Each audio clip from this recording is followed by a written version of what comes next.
Let me show you something that made people literally think they could fly. This is Deadly Nightshade, and I'm not sure if you guys know what this is, but I'm gonna explain it to you.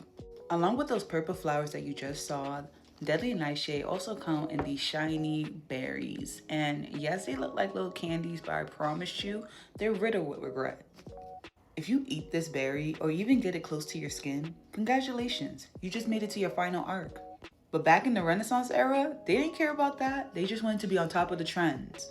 And one of those trends was using belladonna juice or deadly nightshade as eye drops to make their eyes dilate.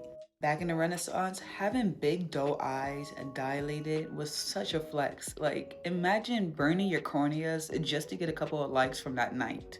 The symptoms would first start cute, a little dizziness, maybe a little headache or so, kind of having blurry visions. But belladonna is anything but subtle. Pretty soon, you start hallucinating, your heart beats out of control, and you can't breathe properly.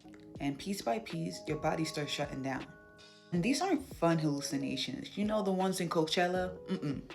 People reported seeing warped faces, melting walls, and shadow figures crawling onto their beds. Honestly, it's giving Courage the Cowardly Dog. No, not this one.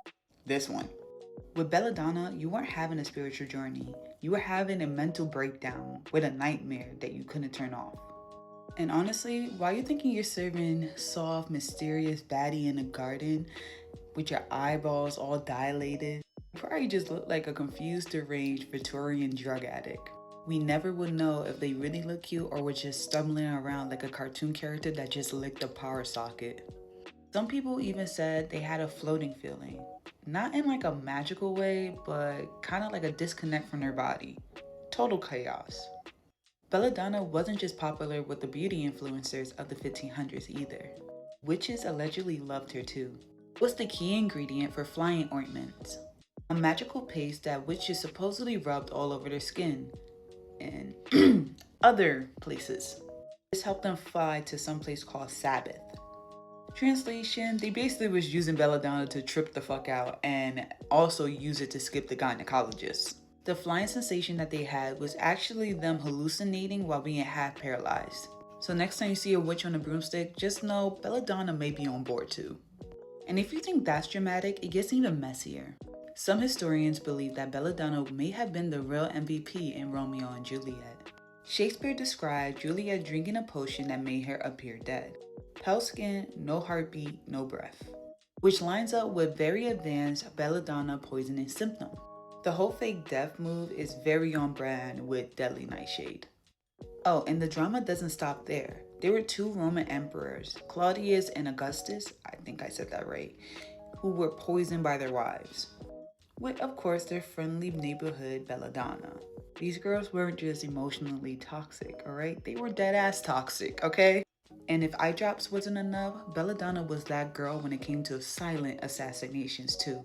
The Borgia family, I hope I said that right, are the prime examples of this. They allegedly kept belladonna in their arsenal, slipping it into drinks of other political parties. They also brushed it into powders to finish up their rivals, leading them without leaving a trace. Historians believe that the Borgia family was the cause of multiple deaths, with their pastries and drinks laced with belladonna. But when the throne is at stake, what's a little near tossing between friends? The scary part is you wouldn't even know you were poisoned at first. Belladonna attacks the nervous system so fast it looks like you had a sudden stroke or a heart attack. One minute you're just sipping on fancy Renaissance tea, and then boom, lights out and you don't even get dessert. And no shade, but it was actually the perfect crime back then because nobody was checking the autopsy for plant poisons. Nowadays, we still use belladonna or deadly nightshade, but it's used in medical practices. Modern doctors actually use the chemical in belladonna to treat certain nerve conditions. But if they get the math wrong, even by a little bit, it could really be Final Destination for you. Do you know if belladonna is around your area?